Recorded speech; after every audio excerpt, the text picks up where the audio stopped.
അസ്സലാമു നമസ്കാരം. ഇന്ന് ഞാൻ വന്നിട്ടുള്ളത് ഒരു പച്ചമാങ്ങ ജ്യൂസിൻ്റെ റെസിപ്പി ആയിട്ടാണ്. വീഡിയോയിലേക്ക് പോകുന്നതിന് മുന്നേ വീഡിയോ ഇഷ്ടപ്പെടുകയാണെങ്കിൽ എല്ലാവരും ചാനലും സബ്സ്ക്രൈബ് ചെയ്യണേ, തുടർന്ന് വീഡിയോസൊക്കെ കാണണം. അപ്പോൾ ഇതിന് വേണ്ടിയിട്ട് ഞാനൊരു പച്ചമാങ്ങയാണ് എടുത്തിട്ടുള്ളത്. ഒരു മീഡിയം സൈസ് വലിപ്പത്തിലുള്ള പച്ചമാങ്ങയാണ് ഞാൻ എടുത്തിട്ടുള്ളത്. ഞാനിപ്പോൾ എടുത്ത നാടൻ നമ്പ്യാർ മാങ്ങയാണ്. നല്ല പുളിയുള്ള മാങ്ങയാണ് ഞാനിപ്പോൾ എടുത്തിട്ടുള്ളത്. ഇതിനെ കുഞ്ഞു കുഞ്ഞു ക്യൂബ്സായിട്ട് മുറിച്ചെടുക്കണം. തൊലി കളഞ്ഞിട്ട് മുറിച്ചെടുക്കണം.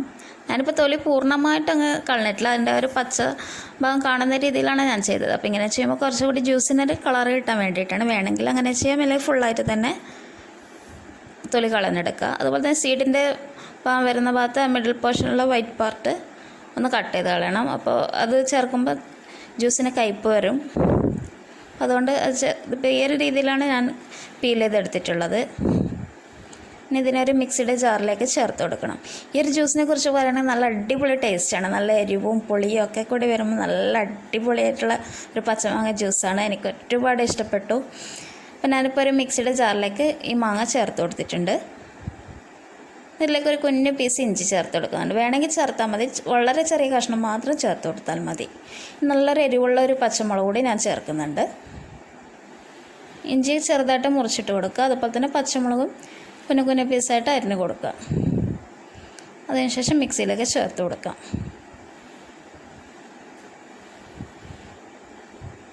ഈ ഒരു ജ്യൂസ് നമുക്ക് ചൂടുകാലത്ത് കുടിക്കാൻ നല്ല ബെസ്റ്റ് ജ്യൂസ് തന്നെയാണ്. നമുക്ക് പെട്ടെന്ന് ചെയ്തെടുക്കാൻ പറ്റുന്ന ഒരു ജ്യൂസ് റെസിപ്പി തന്നെയാണ്. ഇനി ഇതിലേക്കൊരു 5.5 സ്പൂണോളം പഞ്ചസാര ഞാൻ ചേർത്ത് കൊടുത്തിട്ടുണ്ട്. പഞ്ചസാരയൊക്കെ ഓരോരുത്തരുടെ ഒരു അളവിനനുസരിച്ച് കൂട്ടുക കുറയ്ക്കുകയൊക്കെ ചെയ്യാം.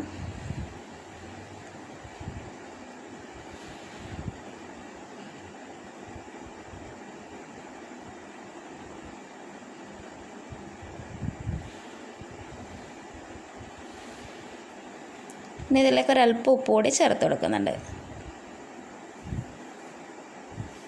ഉപ്പ് ആവശ്യത്തിന് മാത്രം ചേർത്താൽ മതി, ഒരുപാട് ചേർക്കേണ്ട ആവശ്യമില്ല.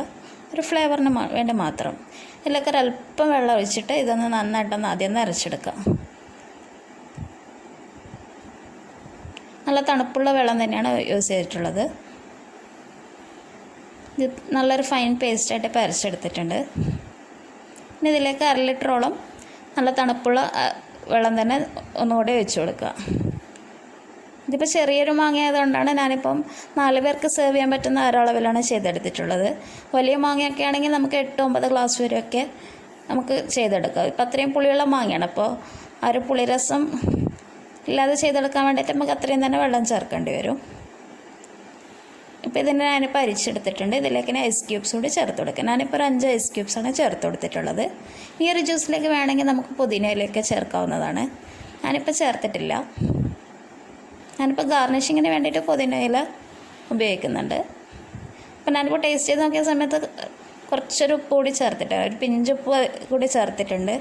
അതുപോലെ തന്നെ മുളക് ഇത്തിരി എരിവ് കുറവുണ്ട്. അപ്പോൾ ഞാനിപ്പോൾ ഡെക്കറേറ്റ് ചെയ്യാൻ വേണ്ടിയിട്ട് 2 കഷ്ണം മുളക് ചേർക്കുന്നുണ്ട്. അപ്പോൾ അതും മൊത്തം ജ്യൂസിലൊന്ന് മിക്സ് ചെയ്ത് കൊടുക്കുന്നുണ്ട്. അതുപോലെ തന്നെ പുതിനയില വെച്ചിട്ടൊന്ന് ഗാർണിഷ് ചെയ്ത് കൊടുക്കുക. അപ്പോൾ എല്ലാവർക്കും വീഡിയോ ഇഷ്ടപ്പെട്ടെന്ന് കരുതുന്നു. എല്ലാവരും റെസിപ്പി ട്രൈ ചെയ്ത് നോക്കണം. നിങ്ങളുടെ കമൻസൊക്കെ അറിയിക്കണം. Thank you for watching.